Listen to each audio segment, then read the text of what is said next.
नमस्कार। मैं जानता हूँ हमारे में से कई लोग ऐसे होते हैं जो ऐसी गाड़ी चलाना पसंद करते हैं जिसके ABC हों, यानी एक्सेलेटर, ब्रेक और क्लच, और कुछ ऐसी गाड़ी चलाना चाहते हैं जो ऑटो गियर की। लेकिन क्या हो अगर आदमी को दोनों फीलिंग एक साथ चाहिए, हाइब्रिड। जी हाँ, ऐसी अल्फा जनरेशन को मैं बता देना चाहता हूँ। अगर आपका सिविल जज का एग्ज़ाम नहीं क्लियर हुआ तो भी आप लगे रहिए, डायरेक्ट एडिशनल सेशन जज बनिए। नहीं यार, वो तो इंग्लिश क्लैरिकल पोस्ट है। अरे यार, पर वहां अगर आप प्रिवेंशन ऑफ करप्शन एक्ट के स्पेशल जज बनते हैं तो आपको हाइब्रिड गाड़ी मिलेगी। जी हाँ, सेक्शन कितने हैं ये, 5। तो मैं सेक्शन 5 की बात कर रहा हूं। सेक्शन 5 के 6 सब क्लॉजेस की बात करूंगा, जहां पर आप कृष्ण भगवान की तरह वर्सटाइल हो जाएंगे, हरफन मौला हो जाएंगे। यानी कि आप एट ए टाइम डिस्ट्रिक्ट जज भी होंगे, सेशन जज भी होंगे, मजिस्ट्रेट भी होंगे। बिल्कुल सही सुना आपने, क्योंकि 5 के सबसेक्शन 1 में आप डायरेक्ट कॉग्निजेंस ले सकते हैं, किसी कमिटल की जरूरत नहीं। मजिस्ट्रेट की फीलिंग आ गई है आपको, और प्रोसीजर सेशन जज वाला नहीं, वारंट का। आ रही है ना मजिस्ट्रेट की फीलिंग? रुको ज़रा, ठहरो ज़रा, अरे ये 5 को याद रखो ज़रा। भाई, टेंडर पार्डन का प्रोरोगेटिव आपको नहीं था, लेकिन यहाँ पर होगा। और जब आप एक बार दे दोगे तो लीगल फिक्शन के द्वारा ये माना जाएगा कि 307 में आपने दिया। और किस पर्पस के लिए? भाई 308 के 1, 2, 3, 4, 5 सब क्लॉजेस के लिए। ये बात सेक्शन 5 के सबसेक्शन 2 में।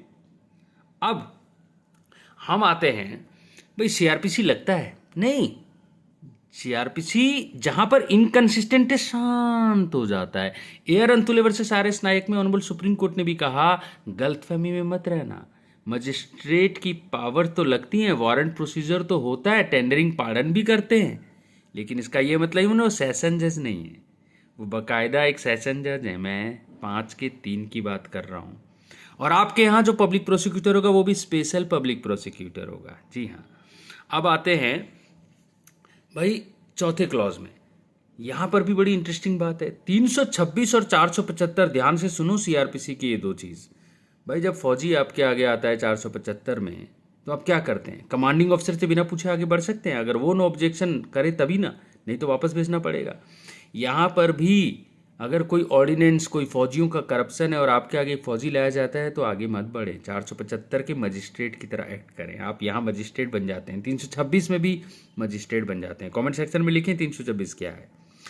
अब आते हैं, भाई सजा क्या दूं, सजा क्या दूं? प्रोसीजर मेरा वारंट है, डायरेक्ट कॉग्निजेंस में ले सकता हूं, कमिटल मेरे पास होती नहीं, बोलने को मैं सेशन जज हूं, काम मेरा मजिस्ट्रेट की तरह भी हो जाता है 326 475 में। सजा क्या दूं? भाई सजा वो सारी दो जो भी ये एक्ट बोलता है। जिस भी ऑफेंस को ट्राई कर रहे हो, अगर उसमें फांसी है तो फांसी दे दो।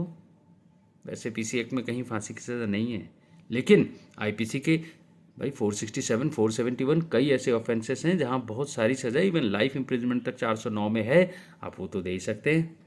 और लास्ट में आते आते मैं बता दूं, आपने डिस्ट्रिक्ट जज भी वर्ड यूज़ किया, वो गलत तो नहीं कर दिया? नहीं, आप डिस्ट्रिक्ट जज भी हैं। अरे एक क्रिमिनल लॉ अमेंडमेंट एक्ट 1944 का, उसमें आप डिस्ट्रिक्ट जज की पावर एक्सरसाइज करते हैं। मज़ा आया?